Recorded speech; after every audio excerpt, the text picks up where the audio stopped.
Hey guys, welcome back. This is 100% Club Super Metroid with Breach. We cut off last time in the middle of Meridia.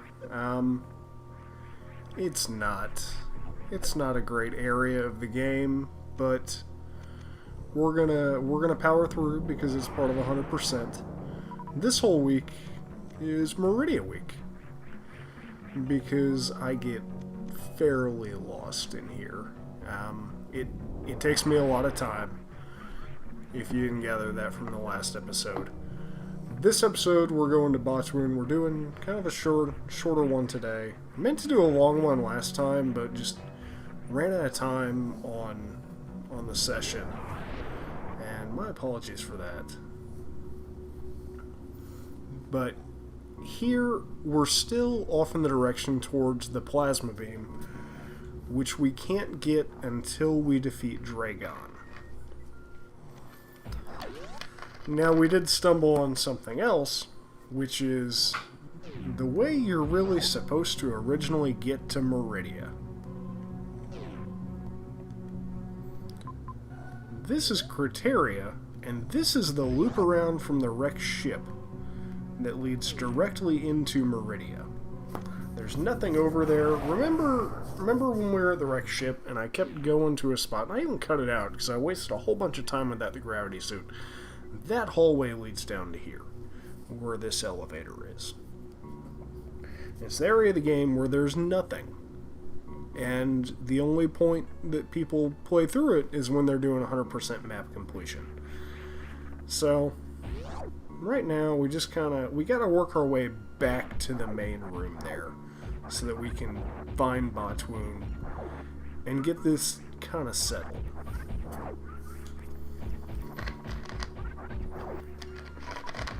As before, we're going to run into some quicksand issues, we're going to run into some directional issues, because, quite frankly, the issue with Meridia is all of the areas look exactly the same. There's not a whole lot of deviation in them. So, it doesn't help me out too terribly much, even with a map. Like, I could have made better use of the map, and we already know what happens whenever you fall down that pit. I could have made better use of the map,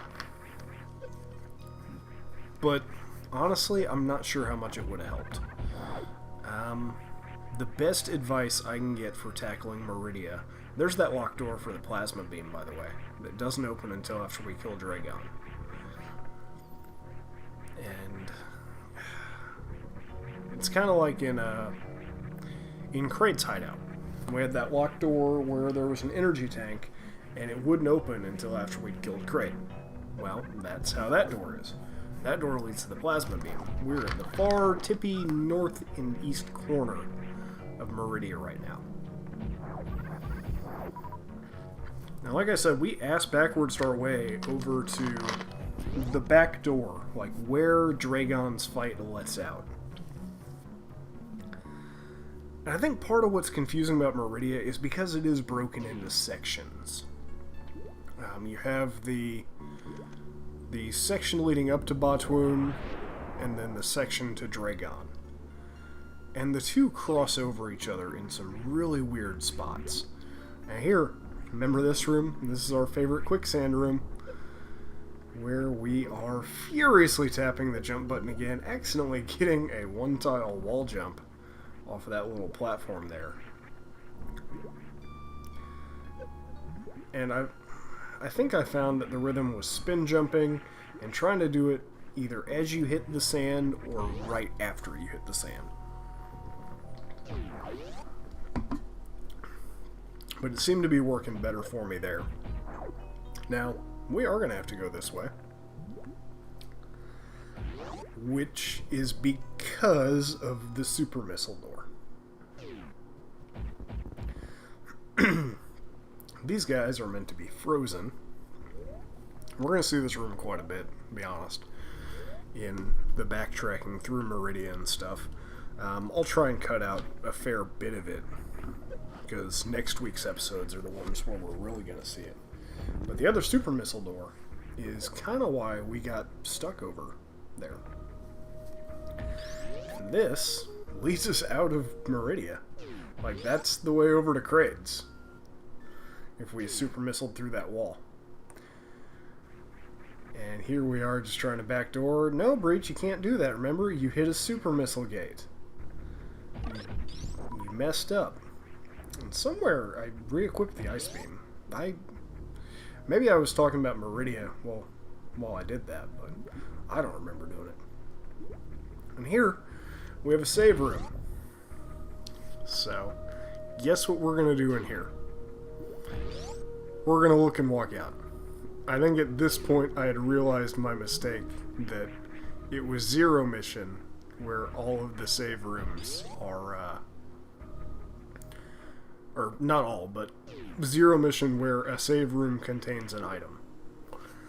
I think at this point I finally realized that mistake. Yeah, you can go that way, Breach. Or you can try and wall jump up. Really, it doesn't matter. All roads kind of lead to Rome from this room. And that fishy just came out of the wall. That would be suspicious if I knew better. Or if I didn't know better. But no, he's just fishying around. There's where that missile tank was, and it's such a tease. You can see the missile tank from here if you jump up there. But you can't do anything unless you shine spark into it, because it's a speed booster block underneath it.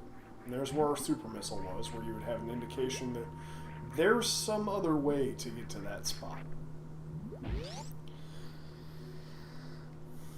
Now this next room, you want to stay up above 4. Because falling down, there's a lot of sadness. Excuse me. And you can grapple off those little guys. In fact, you're supposed to grapple off those little guys and swing across. Because the door we need to take is at the top right. So here we're going to practice our grapple beam. One more note on Samus Returns. Grapple beaming in this is so much easier than in Samus Returns. And there is a shine spark method you can actually use to get up there on this lower part. Doing that diagonal shine spark, it's not required though. And here you can just go all the way around the dude, and then you can screw it up.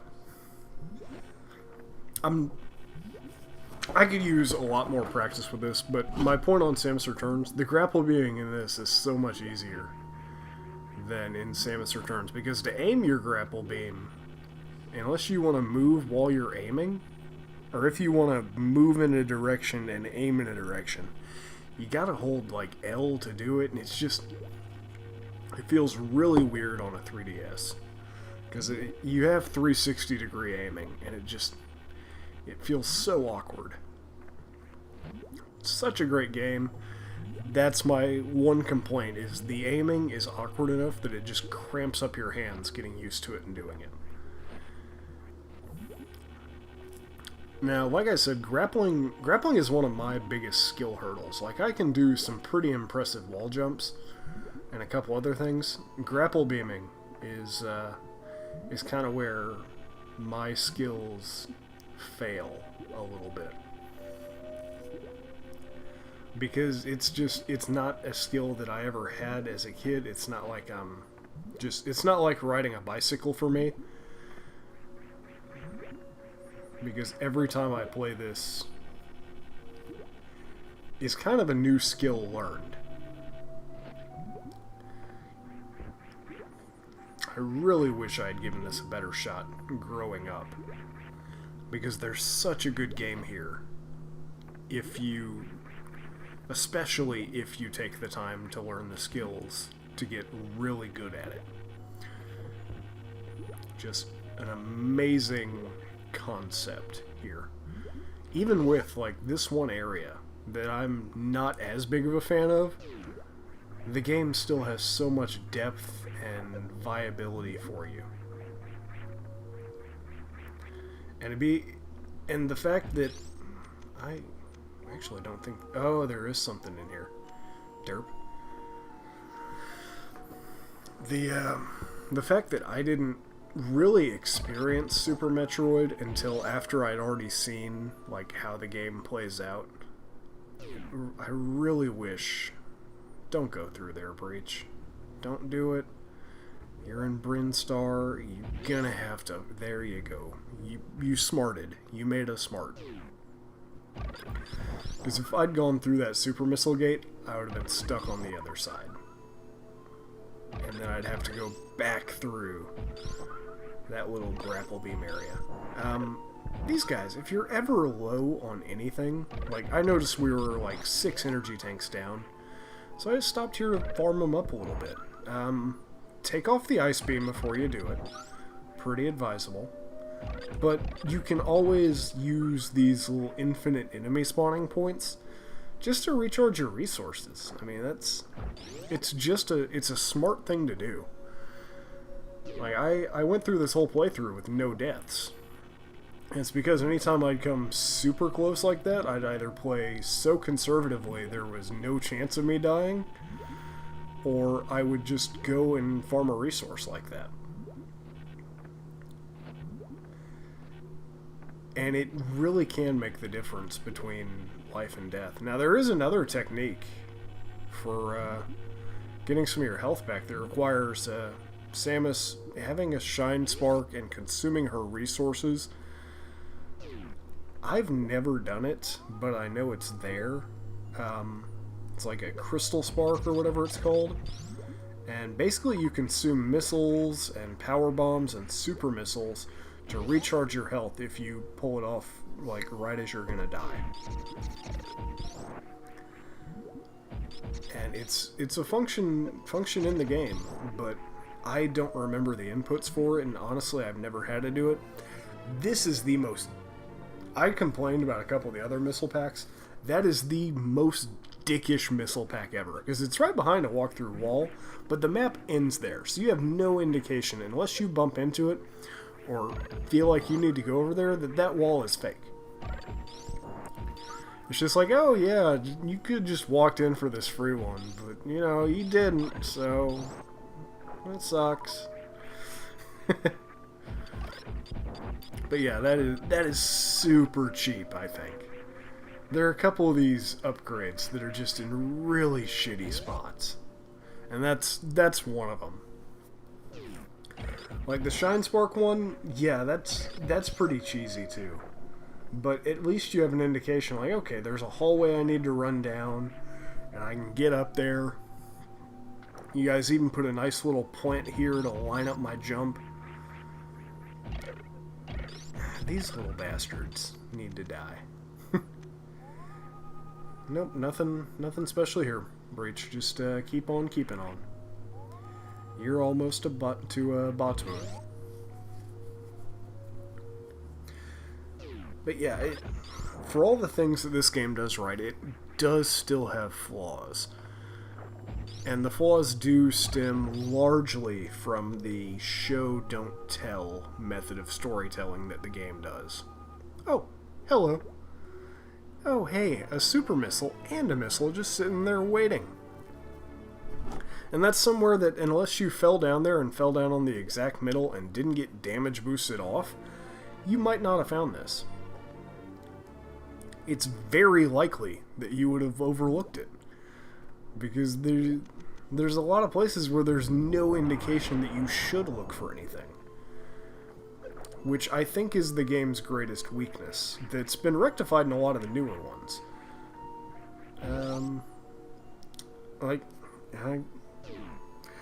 I was full of shit when I told Chris I wasn't going to keep bringing this game up, but Samus Returns. You have a proximity scan that you can do that'll show you like breakable blocks and everything.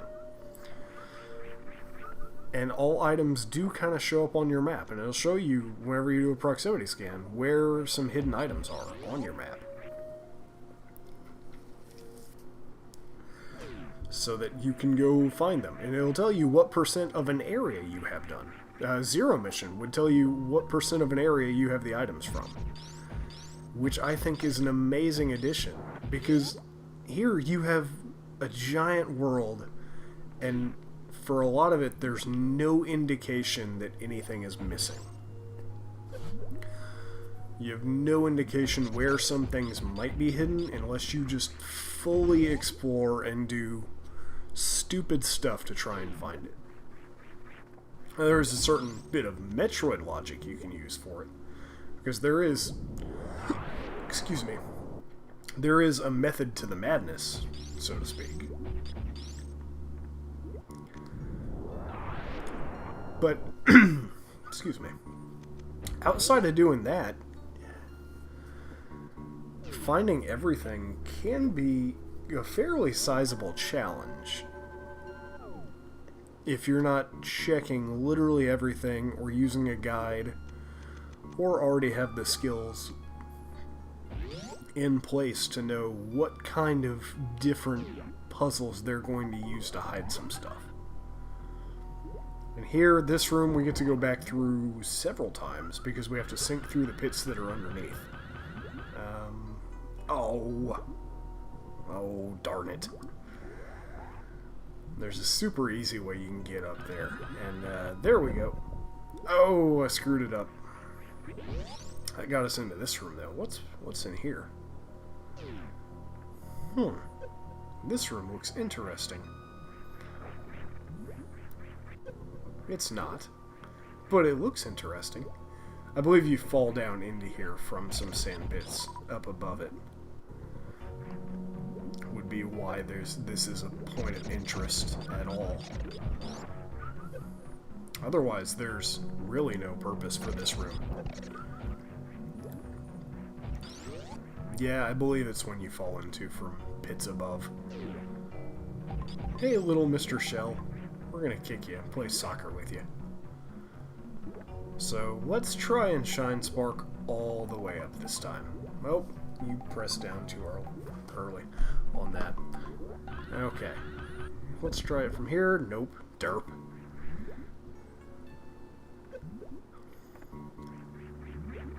At this point, I'm just getting frustrated in my play. Just trying to get up over there. Okay, yeah, so I have to shine... Oh, wait, no. Oh! So mean, game. Oh, you gotta shine spark all the way up, and nice little fake wall here, and okay, yeah, I can get up here, and shit! I can't!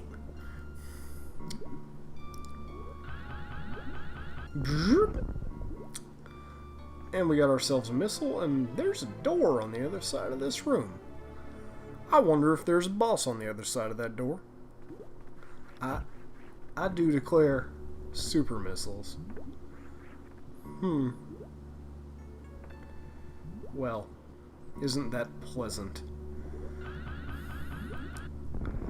You guys love tossing those breakable little platforms. At least here, they go to being shown that they're little shitty breakable blocks. Like, they stay visible. Because in other games, they don't always stay visible. They'll just sit there and fuck with you the whole time. It's like, oh, you couldn't get here? That sucks. We put these troll blocks here. This is actually Kaizo Metroid. So if you don't like it, you can go fuck yourself. And oh my god, Metroids! No, these are mock droids. The difference is, these little imposters, you can A, just kill with your regular beam, and B, the Metroids have 3 nuclei versus these guys 1. And here is Batwoon, a nice underwater dragon that you gotta shoot in the head with missiles. Preferably super missiles. He's got a fair amount of health, and the more damage you do, the faster he's gonna move. So you really want to have as many upgrades going into here as you can. He doesn't do a whole lot of damage. He can be frustrating from a speedrunning standpoint, just because, I mean, he's kind of RNG, he takes his time, and he can be difficult to hit with the missiles if you don't get lucky and have good positioning. See how many shots I'm missing on him? He's like one away from death. But thank you guys for tuning in. Be sure to subscribe to the channel, and let me know what you think of Super Metroid so far. Have a good one.